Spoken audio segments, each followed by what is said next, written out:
السلام عليكم ورحمة الله وبركاته. ازيكم حبايبي؟ عاملين ايه؟ النهاردة ان شاء الله هنعمل احلى صلصة طماطم.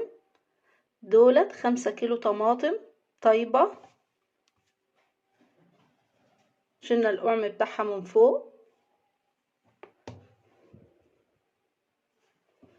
حبيتي تعملي محشي، تعملي بطاطس، خضار، بتبقى عندك جاهزة وتحطها في الفريزر. هنطيبهم احلى صلصة. طبعا الطماطم اليومين دولت رخيصة، سعرها كويس. حابين تجيبوا وتخزنوا في الوقت اللي هي فيه الرخيص ده، والطماطم حلوة وجميلة. انا بحب اجيبها دايما واطيبها واحطها في الفريزر. بتنفع لمحشي، بتنفع لاي حاجة عندك، بتبقى تحت ايدي سهلة على طول. ما اقعدش لسه هطيب واعمل، بتبقى جاهزة معايا وقتي. معايا حلة فاضية على النار، هنزل فيها بمعلقة سمنة وشوية زيت.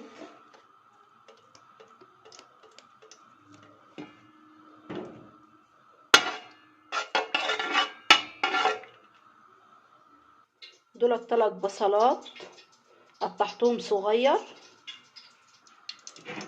هنزل بالبصل،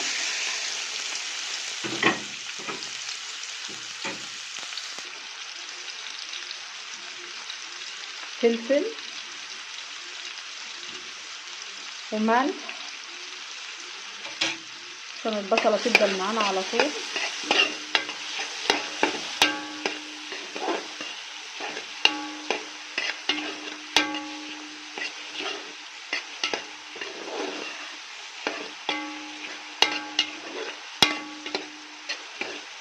عايزين برضو تعملوا الصلصة بتوم بس للمكرونة، عادي اعملوها. انا بعمل كده او كده، بس ده عشان بعملها المحشي. لأي شيء انا بعمله، محشي، بامية، كوسة، اي حاجة.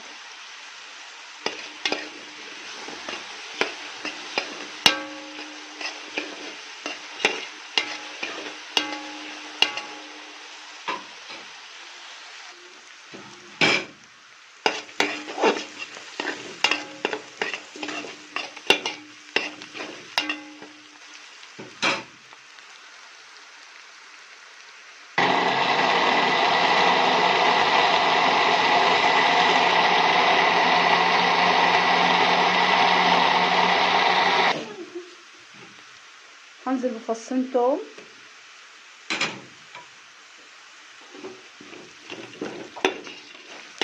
كده البصلة قربت تصفر، خدت كده اللون الحلو معانا.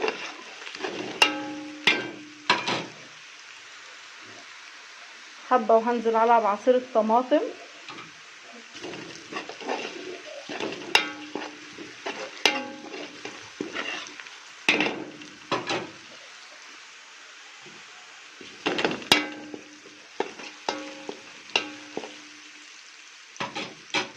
كده خلاص البصلة اصفرت كفاية. ننزل بعصير الطماطم. هضرب كمية الطماطم كلها. كده خلصت ضربان الطماطم كلها.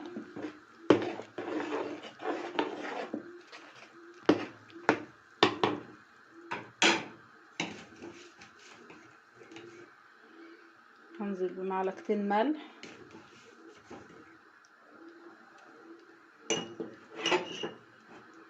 بابريكا، عندك اي توابل حطي، بس انا بحب ملح وبابريكا بس، عشان انا لما باجي اعمل اي حاجه بحط توابل تاني.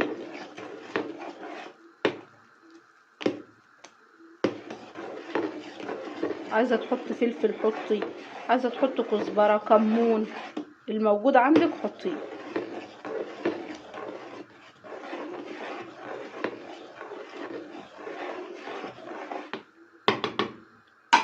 هغطي عليها لحد ما تستوي، لحد ما تتسبك. كده الصلصه بعد ما تسبكت اهي.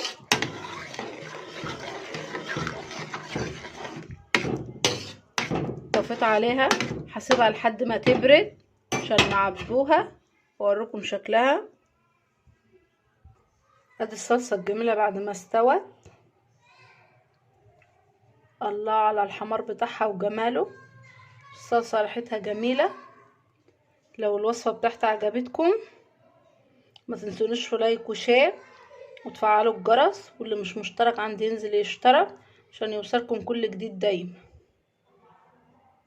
وجربوا وقولوا لي ايه رأيكم، ومستنية كلامكم الحلو دايما. مع السلامة.